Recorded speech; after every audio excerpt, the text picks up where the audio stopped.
Bonjour à tous et bienvenue à C'est lundi, que lisez-vous 78e édition. Donc j'ai pas fait de vidéo la semaine dernière parce que j'avais quasiment pas lu, donc je vais vous expliquer ça tout de suite.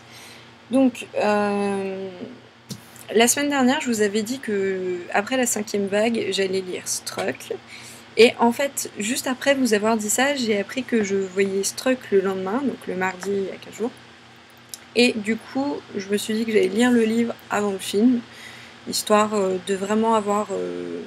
Enfin, c'est mieux de le faire dans ce sens-là, je trouve. Sauf que du coup, j'en avais lu la moitié au moment d'aller voir le film. Et en fait, en sortant du film, j'ai eu moins l'envie de lire le livre, sachant que je connaissais déjà la fin. Donc du coup, en fait, pendant 4 jours, j'ai pas lu. Donc du coup, il y a 15 jours, j'avais quasiment rien lu en fait dans la semaine. Donc c'était pas la peine de vous faire une vidéo.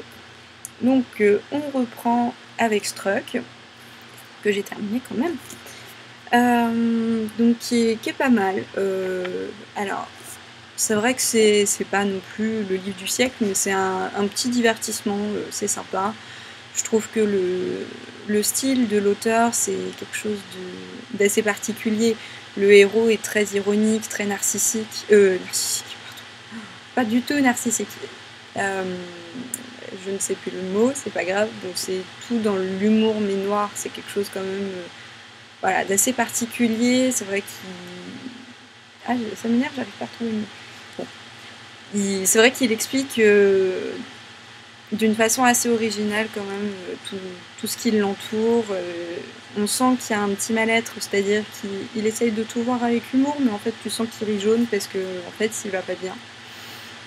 Et effectivement il est rejeté, on va dire, autant par sa famille que par ses camarades de classe. Donc ça représente aussi assez bien, je trouve, l'adolescence comme on peut la vivre, parce que justement dans le livre, il y a soit les dieux du lycée, soit ceux qui sont un peu différents voilà, de ce noyau, et du coup ils sont complètement rejetés. Donc du coup c'est assez bien expliqué à ce niveau-là. C'est assez touchant aussi, par exemple par rapport à sa grand-mère qui est malade. C'est la seule personne à qui il réussit vraiment à parler. Donc c'est aussi un lien assez sympa. Donc juste la fin qui est très très surprenante, qui arrive peut-être comme un cheveu sur la soupe, malheureusement. C'est vrai que bon, mais pourquoi pas. Après faut voir que c'est pas... À la base c'était pas écrit en tant que tel comme un livre. C'était... Je sais plus ce que c'était. Enfin, je crois que c'était pas vraiment... C'était juste une histoire comme ça. Que je me souviens plus, surtout je dis des grosses conneries. Bref.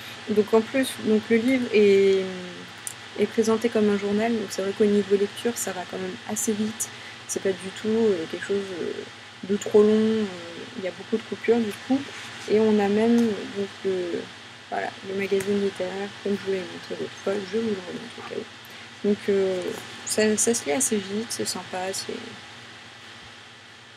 c'est pas mal. Pour le film, je ferai la chronique très bientôt. Alors ensuite, j'ai lu Le Bottin de Gabriel. Alors pourquoi Bottin? Parce qu'en fait il est énorme, il est écrit petit, avec des petites marges. Il fait 550 pages, mais franchement ça pourrait facilement être un livre de 700 pages avec écrit un petit peu plus gros. Ça pourrait être la même chose.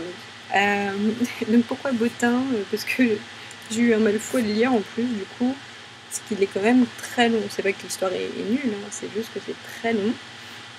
Et du coup je l'ai terminé cette nuit, enfin au petit matin, il était 3h30 quand je l'ai enfin refermé.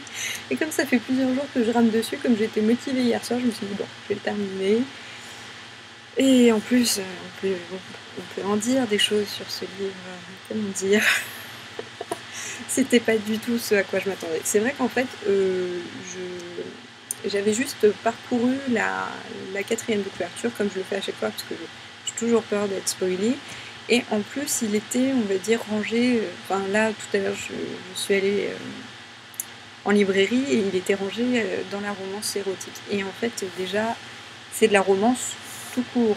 pas de la romance érotique. Enfin, pour moi, la romance érotique, c'est beaucoup de scènes, beaucoup de scènes de sexe dans le livre. Et là, c'est pas du tout ça. Donc du coup, attention, ça n'est pas de la romance érotique. Ensuite, le livre est trop long, tout simplement, trop long. Au bout d'un moment, tu te dis, mais c'est pas possible, quoi. Enfin, je sais pas, coupe des passages, enlève ça, il y a trop de blabla, il y a trop de... Il faut que je te parle avant que nous continuions notre histoire.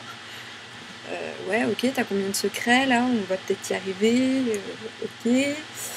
Enfin, du coup, au bout d'un moment, c'est saoulant, parce que, du coup, il y a beaucoup de dialogue. Quand même, c'est rythmé, c'est pas que des gros pavés. Mais il y en a trop. Arrête de parler, au bout d'un moment, fais. Je sais pas. Bon. Sinon, au niveau des personnages aussi, il faut savoir que quand j'ai commencé le livre, en fait, au bout de 30 pages, j'ai refermé le bouquin et je me suis dit, les héros me gavent. Mais alors, me gavent à un haut niveau. Donc, ça promettait pas vraiment pour la suite, quand tu vois la taille du livre. Donc, pour Gabriel, ça m'a fait un peu penser à Darcy ou à Thornton, dans le sens où c'est un peu le mec très hautain, très... Enfin, que t'aimes pas au début, quoi. C'est... Ah, il t'énerve, il te sort par les trous de nez. Et en fait, plus t'apprends à le connaître, et plus tu l'apprécies, et puis après tu finis par fondre. Donc voilà, Gabriel, je l'aime bien. Au fur et à mesure du livre, vraiment, j'ai bien aimé le personnage.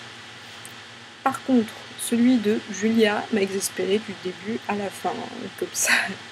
Voilà, ça n'a pas changé.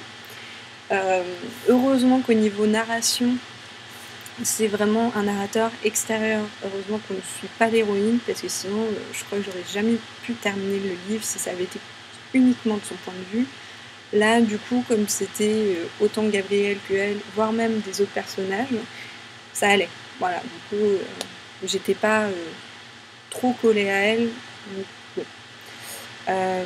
En fait, pour vous expliquer comment je ne l'aime pas, c'est que en fait, Anna dans 50 Shades a été beaucoup critiquée parce qu'elle était naïve, elle était godiche, voilà. Et bien pour moi, Julia est pire. Mais alors pire de chez pire, et punaise, mais oh, c'est pas possible d'avoir une héroïne aussi casse-bonbon. C'est vraiment l'héroïne qui fait un pas en avant, 2 pas en arrière. Bon, allez, un petit pas quand même en avant. Non, 2 pas en arrière. Mais non, au bout d'un moment, t'as enfin ce que tu veux depuis des années. Le rejette pas comme ça, quoi. Donc, faudra attendre vraiment je dirais le dernier tiers, le 3e tiers du livre pour qu'enfin elle se laisse un peu plus faire, on va dire.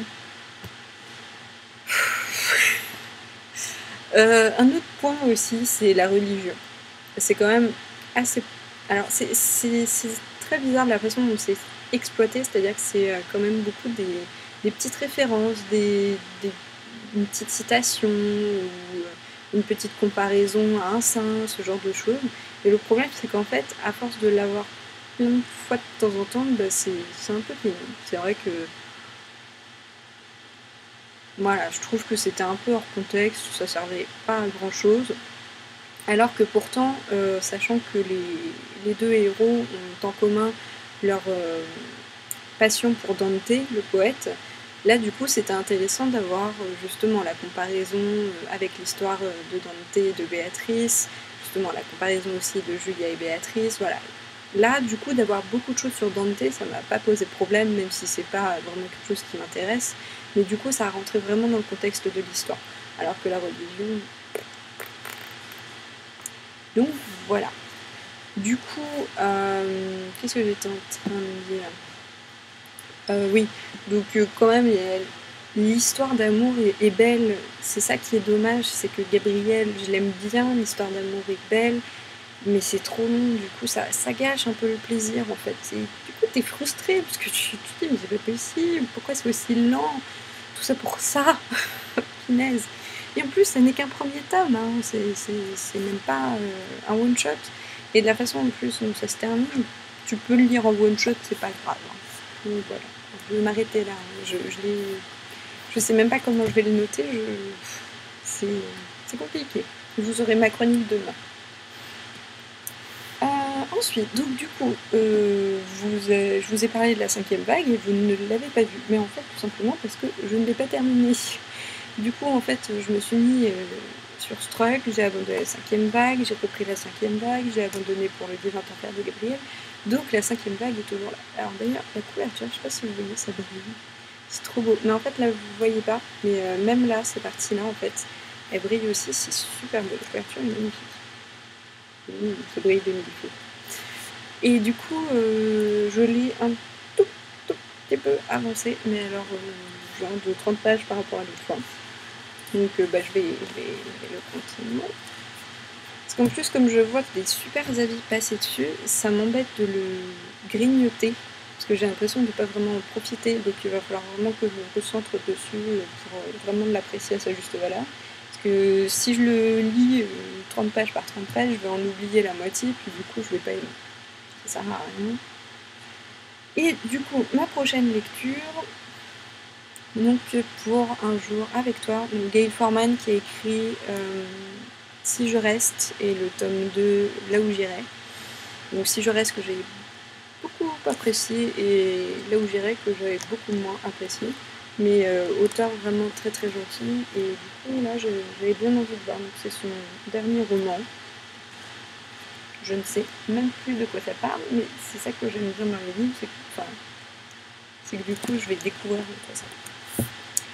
Ah mais tiens, j'ai un marque-page dedans, je viens de découvrir. Non bah merci, c'est gentil. Du coup, ah non, la petite surprise, j'aime bien avoir des petites surprises comme ça, des petits goodies. Oh, c'est gentil. Du coup, bah voilà pour les lectures. Strack, vous en avez, la chronique elle est postée. La chronique sur le film sera postée non pas très longtemps, je pense soit dans cette semaine, soit la semaine prochaine. Le Divin Enfer, donc c'est pour demain, et puis bah, pour les autres, on verra bien. Sinon, en ce moment, jusqu'à jeudi, sur ma page 50 nuances, donc il y a un concours que vous trouverez, hop là, ici. Et donc c'est pour la trilogie de 50 nuances en version française, hein, mais surtout en version audio. Voilà, donc c'est jusqu'à jeudi. Et après ce concours, il y aura un nouveau concours, mais je ne vous en parle pas encore, je vous laisse la surprise. Voilà, voilà. Et bien, c'est fini, c'est tout.